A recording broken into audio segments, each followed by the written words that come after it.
Kelompok satu, hurra! Cuma gitu aja yel-yelnya. Iya, simple. Kita molekul, saya sebagai moderator. Dan saya Arianto sebagai pemateri atau pemantik. Nah, jadi di sini kita akan membahas genetika molekuler atau bahasa lainnya biologi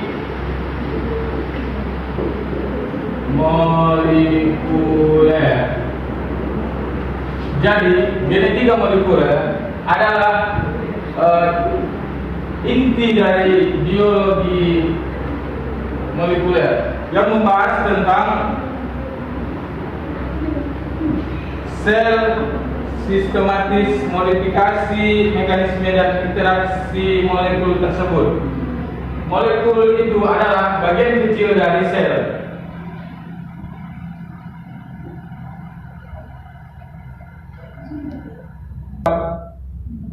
Mungkin kawan-kawan bertanya, genetika molekuler. Yang dimaksud dengan genetika molekuler adalah keterkaitan genetika dan biologi molekuler. Kemunculan istilah genetika molekuler yaitu ilmu yang mempelajari tentang seluk-beluk gen. Gen terletak pada kromosom komponen kimiawi, kromosom DNA dan protein. Perlu pembuktian yang mana yang merupakan materi genetik. Jadi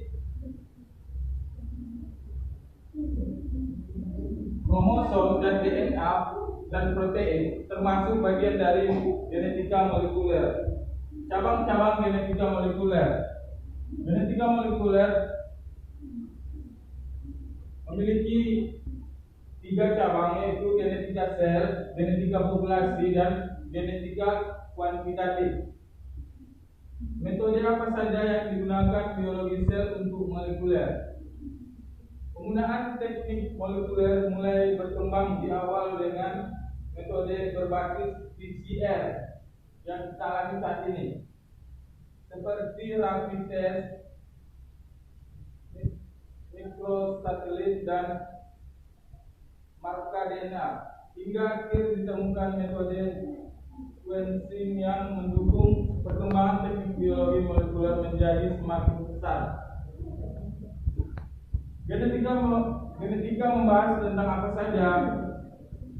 Genetika adalah cabang biologi yang bersangkut paut dengan pewaris sifat yang dibahas oleh teman kita tadi. Apa peranan dari biologi molekuler? Dengan kemajuan iptek di bidang biologi molekuler telah memberikan peluang untuk mengatasi keterbatasan dalam pemulaian tanaman secara konvensional hingga dalam pemuliaan dapat diketahui dan dilakukan antara lain: 1. Identifikasi, 2. Penentuan letak gen, 3.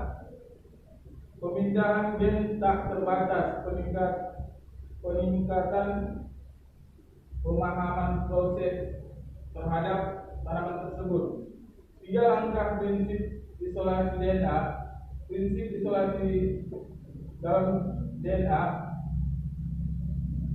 yaitu ada 3: penghancur atau lysis, ekstraksi atau pemisahan DNA dari bahan padat seperti selulosa dan protein, serta pemurnian DNA. Apakah faktor genetik bisa diubah?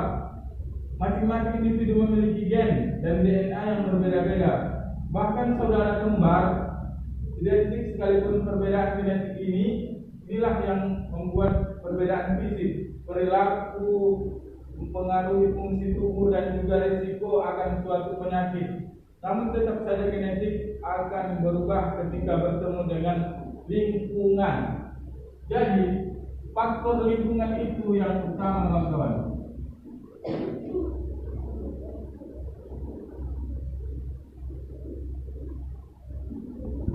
Jadi faktor lingkungan bisa merubah sifat dan fisik kita secara permanen mungkin. Mungkin hanya itu yang dapat kami sampaikan. Jika ada kawan-kawan yang ingin bertanya, kami persilahkan untuk bertanya dari kelompok 2, 3, 4, dan 5 ya.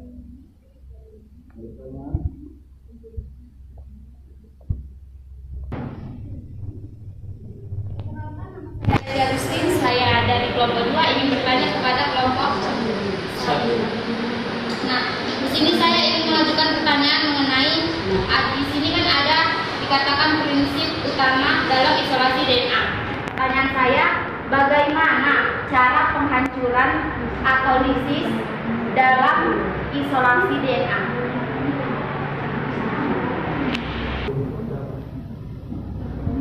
Assalamualaikum warahmatullahi wabarakatuh. Perkenalkan, nama saya Nurlaila dari kelompok 3. Saya ingin bertanya kepada kelompok 1. Di sini kan menjelaskan dengan kemajuan refleks di bidang biologi, molekul telah memberikan peluang untuk mengatasi keterbatasan dalam pemulihan tanaman secara konvensional.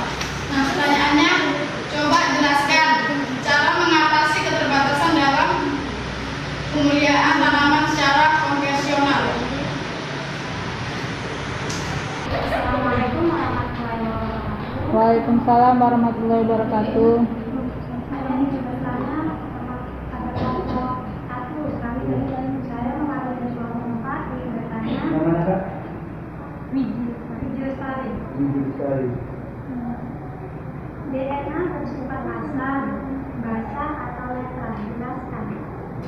Gimana? DNA bersifat asam, basah atau netral? Jelaskan.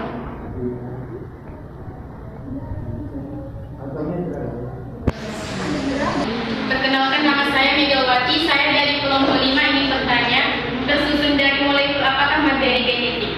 Terima kasih. Devi Agustin, kelompok 2 ya.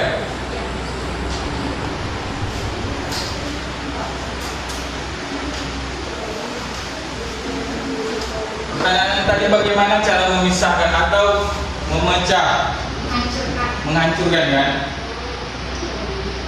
Jadi kawan-kawan, secara tidak langsung handphone yang kita gunakan dapat memecah DNA kita sendiri. Salah satunya sel darah merah dengan adanya apa? Radiasi. Radiasi di handphone kita. Secara tidak kita sadari. Cukup jelas? Apakah itu tidak ada prosesnya? Hah? Apakah itu terjadi secara langsung? Apakah tidak menggunakan proses? Saya rasa menggunakan proses, karena yang kita gunakan saat ini kan handphone. Contohnya kan, handphone kita gunakan untuk berbicara dari jarak jauh. Kita memiliki proses untuk menggunakannya, apalagi pemecahan tersebut. Jadi prosesnya mungkin dan mungkin, oke, dan ya.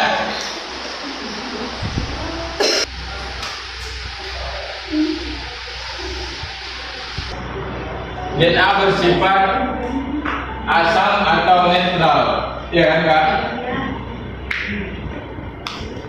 Jadi DNA terdiri atas gugus fosfat, gula, dextrosa dan satu jenis basa nitrogen. Struktur nukleotida adalah sebagai berikut. Ujung fosfat dari nukleotida bersifat negatif sehingga bersifat asam. Akan tetapi nukleotida DNA juga mengandung unsur basa, yaitu basa nitrogen. Jadi netral kan? Asam dan basa berjumpa menjadi netral.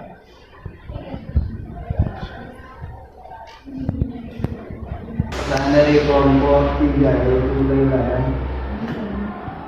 Pertanyaannya, bagaimana cara mengatasi pemulihan tanaman?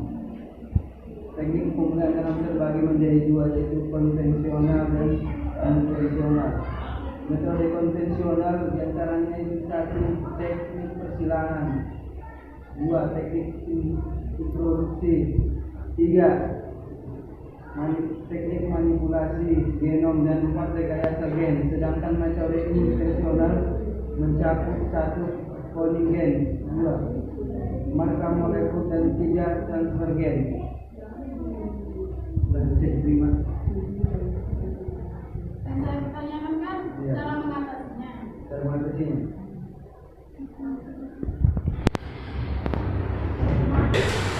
Yang pertama itu teknik persilangan. Hah? Maksudnya kan sudah kita jelaskan cara mengatasi keterbatasan pemilihan dalam konvensional. Cara mengatasi Keterbatasan pemilihan tanaman secara konvensional. secara konvensional.